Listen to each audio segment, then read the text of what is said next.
Desert Diaries. Week 45. Hello, Arizona calling. And this week, I've been wet. I mean, first of all, Orlando for work was a bit dark and stormy at times. And actually, it was completely insane to get off the plane in Florida and whoosh, the humidity hit me like a ton of bricks. Now, I know it's only March and the state's reputation for feeling swamp-like doesn't really kick in until at least late spring, but I suppose living in such a dry atmosphere for such a long time, I hadn't really realised what moisture in the air feels like anymore. Manchester's going to be interesting, right?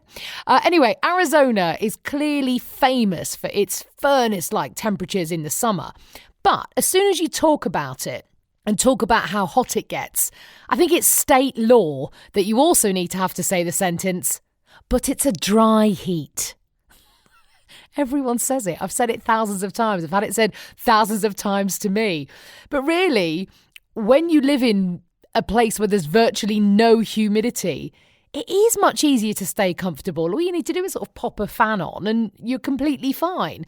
Even when it's like the seventh circle of hell in your back garden. Mind you, ask me again in July, when I will mainly be living in a swimming pool. Anyway, I had a great time at the conference, catching up with old friends, meeting lots of new ones, and for the sake of my husband and children listening to this, working very hard indeed, being in bed by, 10 o'clock at the latest every single night. Oh, it was great. Coming back home, though, I felt it again. Just that mad, delicious rush of joy that I was getting on a plane in an American city to fly home. And when that plane landed, I would still be in America. Now, I know this might make no sense at all to you, but I can't tell you how happy that makes me. I just absolutely loved it. Again, the kick of getting on a plane in America without a passport. I was travelling with my friend Evo, who said as we approached security, "Oh, you better go first, you immigrant. You'll be ages with all your funny foreign paperwork." He does have a very sarcastic sense of humour. He could basically be British. But of course, I then whipped out my Arizona driving licence and skipped onto the plane without a sniff of a passport. It is really the little things that bring you so much happiness.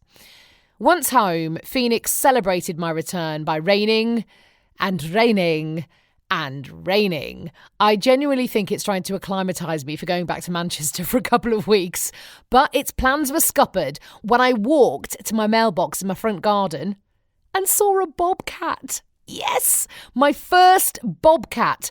What a beauty he was. He was kind of the size and build of a lion cub, quite a stocky body and quite stocky legs as well. Well, thick legs at least, maybe a bit long, but quite thick, much thicker than a regular cat's. I think he might have been a youngster though. He was, beautiful, a really gorgeous, lovely, sandy, tabby colour with that famous bobcat stubby tail. They're really shy. And as soon as he saw me, he froze. I froze and was trying to shout to one of the girls out the corner of my mouth to try and fetch my phone so I could take a snap. So what ensued was me comedically trying to edge back to my front door without startling him, whilst kind of in a stage whisper out the corner of my mouth, "Girls! Girls! Girls!" All went well, of course, until my 8-year-old actually heard me and came crashing through the front door. "What do you want?" And just like that, he was gone. I think I might have got the full Arizona wildlife bingo card now. Bobcat, javelina, coyote, snake, spider, eagle, and scorpion. I've seen the lot, all within a few yards of my front door. I don't have a diamondback, the Arizona diamondback rattlesnake on there just yet. I've seen other snakes, but not the diamondback. I'm kind of okay with that right now. I've seen it behind glass. That one can wait. Actually, I wanted to share with you, I had a really strange experience yesterday. My eldest daughter had 2 friends over for a sleepover. They're 12, so I pretty much let them fend for themselves, making toast and eating biscuits all night. But the next day, I made them some pasta for lunch. One of the girls didn't want it. I said, do you want something else? Do you want some soup? She did not want some soup. Did she want some pita bread and hummus or a salad? She did not want any of those things. So she went back into my daughter's room. I didn't really think anything more of it. Till the doorbell went. There's a delivery man. This girl had called her mum, to tell her she was hungry, and the mum, had ordered her pizza and had that pizza delivered to my house whilst her daughter was staying with me without telling me. She didn't text me, nothing. I didn't really know how to react. I was like, is this a cultural difference or something? Is this normal in the States? I just was really confused. I just called her and said, there's a pizza here for you. When the mum arrived, I kind of didn't mention it and brushed it over. If you are American and listening to this, or if you've spent some time in America, am I being uptight and British to feel a little bit offended by this? I am more than happy to take all opinions, okay? Tweet me at Walker Sam. That's where you can find me on Twitter, at Walker Sam. So as I sit here talking to you, I'm due to be on a plane to England tomorrow, arriving Friday morning. So unless I get an update, as coronavirus changes so many of our plans, I should be back in the UK by the time you hear this. I'm going to be honest, I feel a bit weird. I mean, I suppose it's been nearly a year since I left. Whilst I can't wait to see my dad and my friends, I don't know how I feel about walking back into the BBC, where I worked for so long. How am I going to feel? How cold am I actually going to feel? Am I going to be some shivering wreck the whole time I'm there? Will it feel like home? Will I get a pang of missing it when I'm back? I just don't know. I'm on the radio a fair bit over the next week or so do check out the Facebook page. Just search for Sam Walker's Desert Diaries. Click like, click follow, come and say hello. I would love to hear from you. I'd love to know from where you're listening. Where in England, where in the rest of the world. It'd be great to connect with you. So do get in touch and drop me a message. Or can you write on a wall? Is that a Facebook thing anymore? I don't know. Leave me a message. You can get in touch somehow. You're much more tech savvy than I. So Sam Walker's Desert Diaries is where you can find me on Facebook. Or, of course, I'm on Instagram as well, at Sam Walker Radio. Thank you so much for listening. And I'll see you in... Oh, no, I won't, will I? I guess. I'll see you in Manchester. Well, an update. So if you follow me on social media, you'll probably be aware that I'm still very much not sitting in an aeroplane over the sea with someone's tray table under my chin. I'm, in fact, still very much in the desert.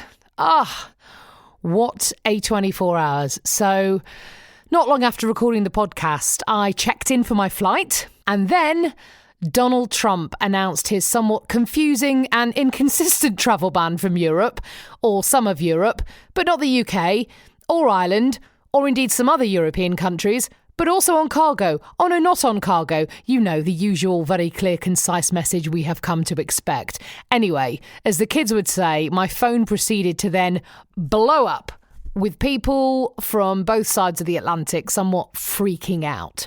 So I had a not insignificant meltdown and then decided to go and drink a margarita and eat a burrito at a really brilliant Mexican place that I love, actually, Dia Libre Uno on Northern Avenue if you're a local. Oh, it's so good. It's so good. Anyway, the margarita burrito combo, as hard as it is to say, managed to work its magic, and I got home and made a huge decision not to come. I suppose for three main reasons. I think that sitting on a long international flight and then jumping around on trains and buses and in rooms of crowded people for the next 2 weeks while staying with my elderly dad who's just getting over major surgery isn't the most sensible thing I could do. You could call it selfish, in fact. Secondly, we just don't know what's going to happen. Now, I'm not a fan of a knee-jerk reaction by any stretch of the imagination. I do currently have only a small number of toilet rolls in my bathroom. But there is talk here of schools closing, Dave's company's asking people to work from home, it's banned all work travel. I think the family needs me here right now. If Dave was to get poorly and I was 6,000 miles away, that is going to be tough. Thirdly, what if the UK decides to do as Italy has done or India and pretty much shut up shop? I'd be stuck. What if our great orange leader here decides to quarantine any returning non-citizens for a few weeks before they can return? What then? There are already suggestions that might actually happen. So, we're living in strange times. So instead of heading to England today, I've instead spent literally 12 hours on hold to the airline. 12 hours. No pickup. Curses. I guess everyone's having a bad day, really, aren't they? Well, I'm beyond gutted not to see my dad. I don't know when I'm going to see him now. I'm really lucky to be able to ring him, I suppose, whenever I want, and technology means it doesn't cost me anything to do that. So we had a long, long chat today, but I just really wanted to give him a hug, you know?